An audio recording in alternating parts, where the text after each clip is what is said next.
timu iliyopita huko nyuma kwa namna ambavyo wamejitanabaisha hivi sasa. Wengi wanauliza pengine nini ambacho kimepungua ligi kuu, nini ambacho kimekuwa bora katika ligi ya daraja la kwanza ama championship. Mimi niseme tu kwamba kitu ambacho kimefanya tuone timu za madaraja za ligi daraja la kwanza kwa kiasi kikubwa zimetinga katika hatua ya 16 bora. Sisi sote ni mashuhuda katika msimamo wa ligi kuu soka Tanzania bara, timu zilizo nyingi zinapambania kushuka daraja.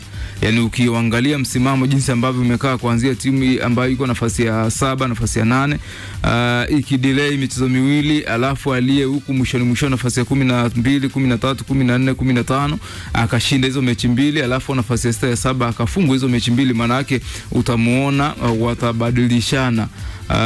Wa nafasi ya 6 anarudi chini zaidi, wa chini anakwenda juu zaidi. Kwa kama ni hivyo, timu hizo nyingi zinapambania kushuka daraja, maana yake zinaenda kukutana na zile cream. Ukiangalia hizi timu ambazo zimechomoza katika hatua ya 16 bora ya kombe la CRDB, unaweza ukaona hizi za championship ni zile timu ambazo zina ushindani wa hali ya juu sana katika rate ya kutaka kupanda daraja. Kwa hiyo unaweza ukaona kama Mbeya City, Mtibwa Sugar ni miongoni mwa timu ambazo ziko juu ya msimamo na nafasi ya kwanza mpaka nafasi ya 4, nafasi ya 5.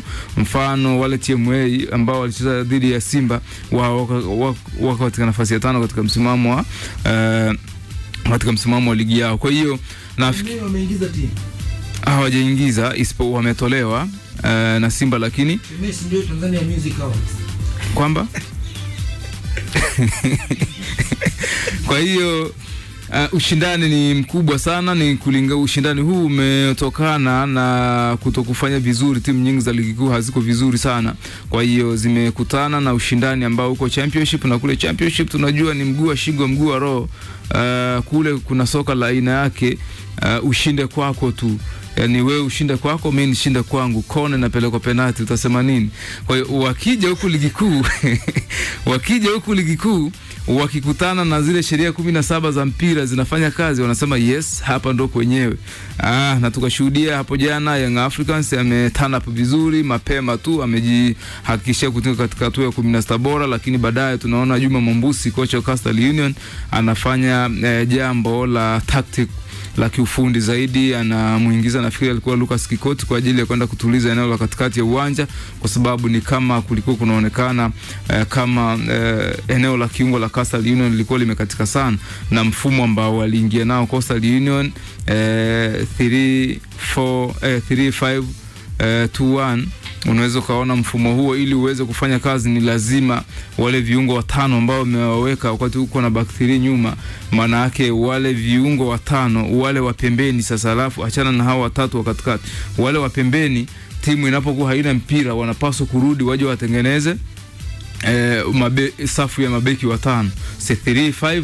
Sasa wakiwa wanaenda kushambulia, wale 5 wanaonekana nyuma yake watatu, lakini wanapokuwa hawana mpira tunatarajia lile umbo libadilike. Wale watatu wa nyuma waungane na wale watano, wale wawili wa pembeni kulia na kushoto, waje watengeneze unit moja, mstari mmoja, ili kusudi wao na rest defense nzuri. Sasa walichokuwa nakifanya wao, yes, walikuwa wanapasiana zile pasi fupi fupi, lakini sifa za kupasiana pasi fupi fupi lazima uwe na uwezo. Wewe mchezaji ambao unataka kufanya hivyo lazima uwe na uwezo wa kupokea ule mpira katika watoto wa mjini wanasema kuachana na ile chuma na sebule control.